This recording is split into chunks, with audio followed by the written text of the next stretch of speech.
Shalom saudara, mari kita akan mulai prayer, kita berdoa.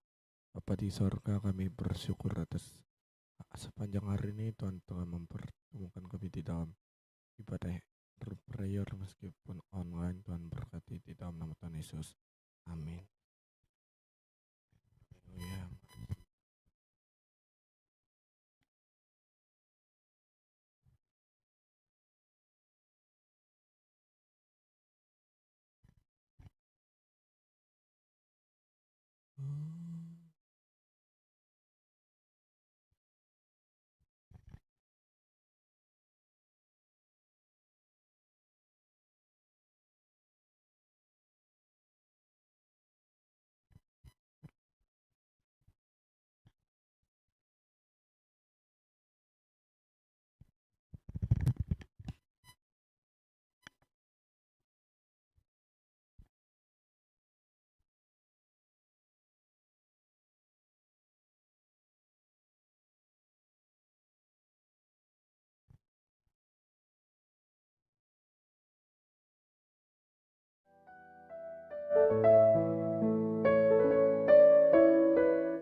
Pimpin langkahku setiap waktu dan berjalan dalam Roh-Mu. Nyatakan Tuhan, nyatakan Tuhan kemuliaan-Mu dan berjalan denganku,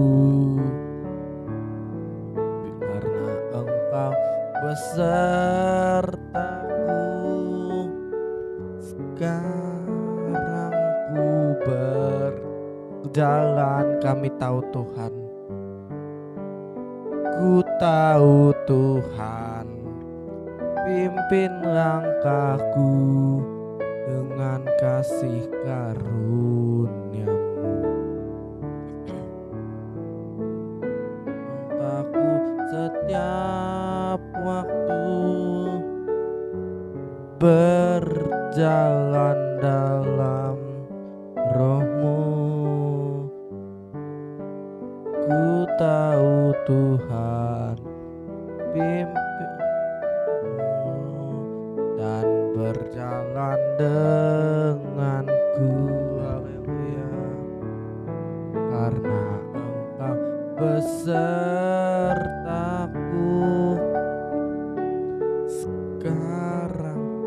Sekarang ku berjalan, kami perlu Tuhan.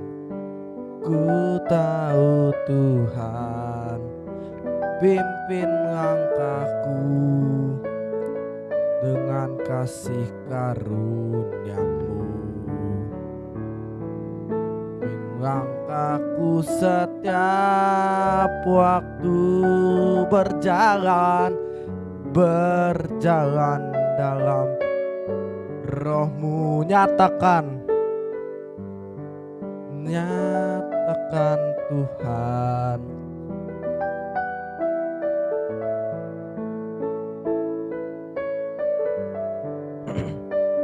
haleluya.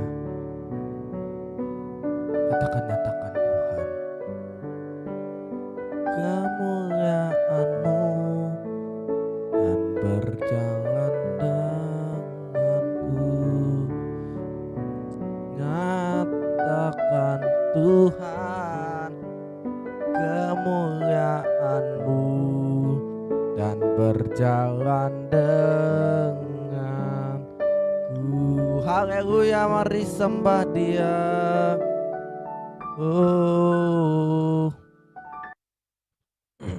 Haleluya. Kami perlu Engkau Tuhan, memimpin jalan kami, karena tanpa Engkau kami tidak bisa berbuat apa-apa.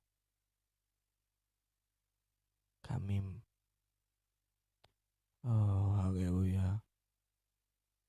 Engkau yang menemukan setiap kami. Sembah Dia. Haleluya.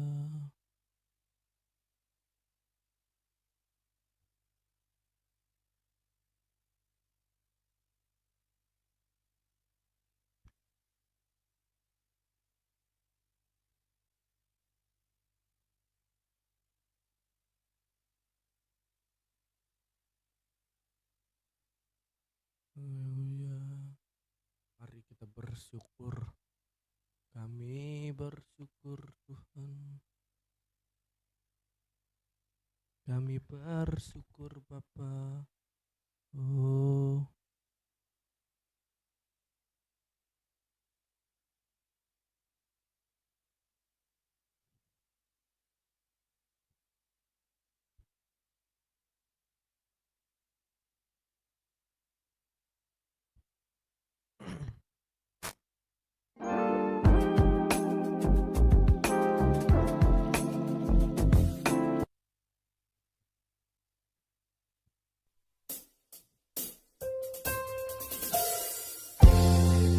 kami bersyukur buat kasih setiamu di dalam hidup kami.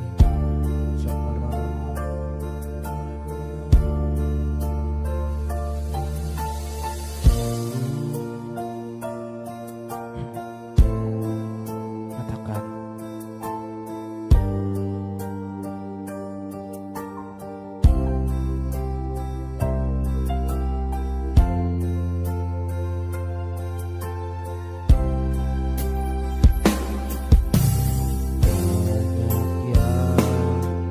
kau berbuat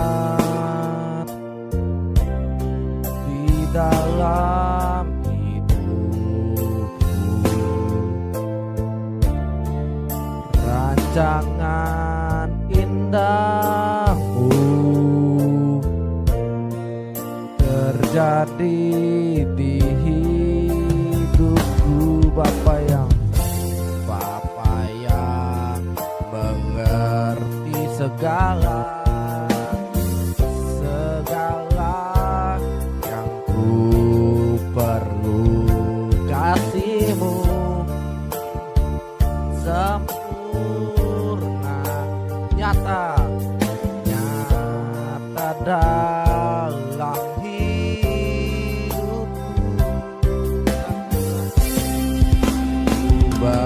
Bersyukur Bapa, ku bersyukur Tuhan buat kasih setiamu di dalam hidupku. Ku bersyukur Tuhan, ku bersyukur Bapa, ku bersyukur Tuhan buat kasih setiamu di dalam hidupku. Ku bersyukur Tuhan.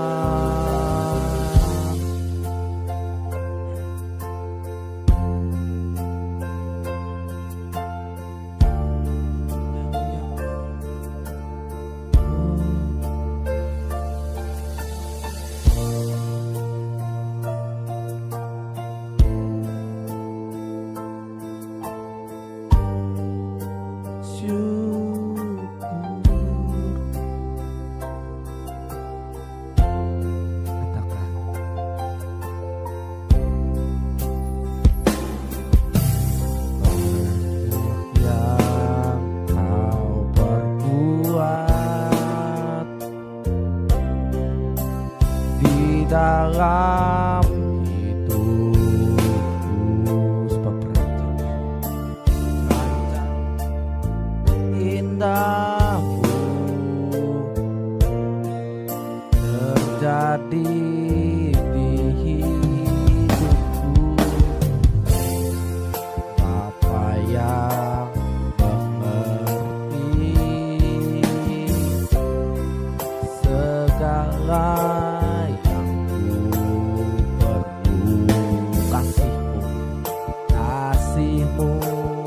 sempurna,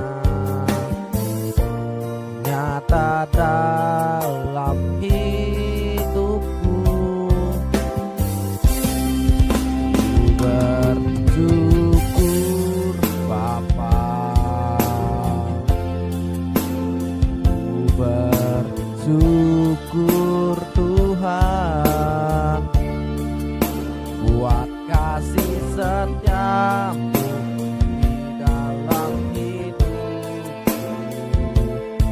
bersyukur.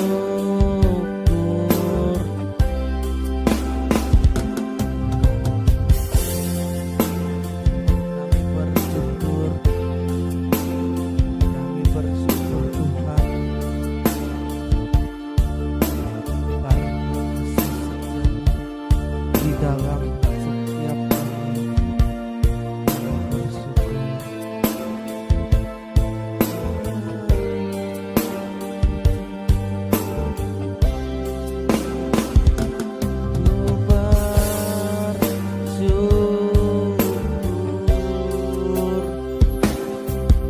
Tuhan, haleluya. Hari ini Tuhan sudah menyatukan kami di dalam Root Prayer online ini Tuhan, semua karena anugerah dan perkenanan Tuhan. Terima kasih, kami akan mendengarkan firman-Mu dalam nama Tuhan Yesus. Amin. Saudara pernah gak sih dengar cerita tentang anak yang hilang? Si bungsu dan si sulung.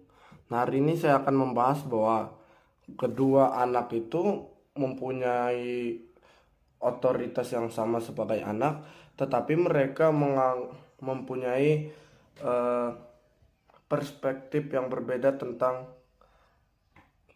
kepribadian mereka atau tentang otoritas mereka sebagai anak.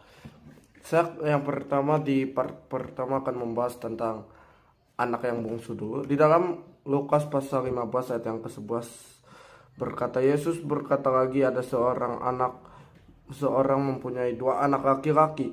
Kata yang bungsu kepada ayahnya, Bapa, berikanlah kepadaku bagian harta milik kita yang menjadi hakku. Lalu ayahnya membagi-bagikan harta kekayaan itu di antara mereka. Beberapa hari kemudian bungsu itu menjual seluruh bagian itu lalu pergi ke negeri yang jauh. Di sana ia memboroskan harta miliknya itu dengan hidup berfoya-foya. Setelah dihabiskannya semuanya, timbullah bencana kelaparan di dalam negeri itu dan ia pun mulai melarat. Lalu ia pergi dan bekerja pada seorang majikan di negeri itu. Orang itu menyuruh ke ladang untuk menjaga babinya. Lalu ia ingin mengisi perutnya dengan ampas yang menjadi makanan babi, tetapi tidak seorang pun yang memberikannya kepadanya. Lalu ia menyadari keadaannya, katanya, betapa banyak orang upahan Bapakku yang berlimpah-limpah makanannya, tetapi aku di sini mati kelaparan. Aku akan bangkit dan berkata kepada Bapakku dan berkata kepadanya, Bapa, aku telah berdosa terhadap sorga dan terhadap Bapa. Aku tidak layak lagi disebutkan anak Bapa. Jadikanlah aku sebagai salah seorang upahan Bapa. Kita belajar dari perumpamaan ini bahwa anak bungsu ini mempunyai perspektif dia anak.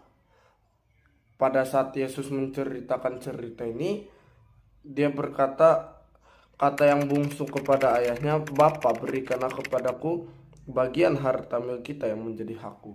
Jadi istilahnya kalau kita sekarang, dia itu seperti minta warisan. Dia minta bahwa yang dia ingini itu harus cepat, walaupun bapaknya belum mati. Dalam hidup kita sering seperti anak ini, bukan? Bahwa ketika Tuhan belum mengabulkan doa kita sering berkata, Tuhan cepet dong kabulin. Kadang memang Tuhan kabulin, tapi pada saat kita sudah dijawab nih doanya, kita langsung kabur dan melupakan Tuhan. Nah, pada saat anak itu kelaparan dan sangat melarat, di ayat 14, setelah dihabiskan semuanya, timbullah bencana kelaparan di dalam negeri itu dan ia pun mulai melarat. Lalu ia pergi dan bekerja pada seorang majikan di negeri itu. Orang itu menyuruhnya ke ladang untuk menjaga babi-babinya. Lalu ia ingin mengisi perut dengan ampas yang menjadi makanan babi itu, tetapi tidak seorang pun yang memberikannya. Kita kadang kayak gitu kan. Kita sering melupakan Tuhan, tapi Tuhan itu baik gitu. Dia menunggu kita. Itu yang akan kita bahas nanti di part yang kedua. Yang pertama kita akan belajar bagaimana kejatuhan dari seorang anak ini. Dia tahu bapaknya itu baik, dia minta warisannya padahal bapaknya itu pemati. Dari sini kita belajar bahwa jangan tinggalkan Tuhan sekalipun doamu sudah terjawab maupun belum terjawab. Karena ingat, hukum tabur tuai itu nyata saudara. Ya, apa yang kita tabur akan kita tuai. Tuhan gak pernah menghukum, tapi kita lah yang menghukum diri kita sendiri. Tuhan Yesus memberkati dan shalom. Bapak, terima kasih Tuhan. Tuhan sudah mengingatkan kami bahwa sekalipun kami bisa jatuh dalam kehidupan kami, tapi Tuhan gak akan membiarkan kami jatuh tergeletak Tuhan. Tuhan gak akan mengizinkan kami jatuh sampai parah Tuhan. Kadangkala dalam hidup kami sering meremehkan kuasa Tuhan. Kami sering tidak percaya Tuhan. Tapi kami percaya hari ini bahwa Tuhan sanggup melakukan segala perkara dalam hidup kami. Tuhan dapat melakukan yang jauh lebih banyak daripada yang kami dapat pikirkan dan doakan. Makasih Tuhan, makasih. Hari ini mereka yang sedang sakit, Tuhan apapun penyakitnya, ya kami yang hari ini sakit dalam nama Tuhan Yesus, oleh biar Tuhan Yesus, kami yang sakit sudah disembuhkan dalam nama Tuhan Yesus. Hari ini mereka yang sedang berbeban berat, saudara ingat, marilah kepadaku yang letih dan berbeban berat, aku, kata Tuhan, akan memberi kelegaan bagimu. Ingat saudara bahwa Tuhanmu turut bekerja dalam segala sesuatu untuk mendatangkan kebaikan. Makasih Tuhan. Yang hari ini dalam kesendirian Tuhan, baik janda, duda, yatim piatu, orang yang jompot, fakir, miskin yang terpenjara, Tuhan melawat mereka. Kelawatan kasih Tuhan turun atas mereka Tuhan. Dan hari ini aku berdoa Tuhan bagi mereka yang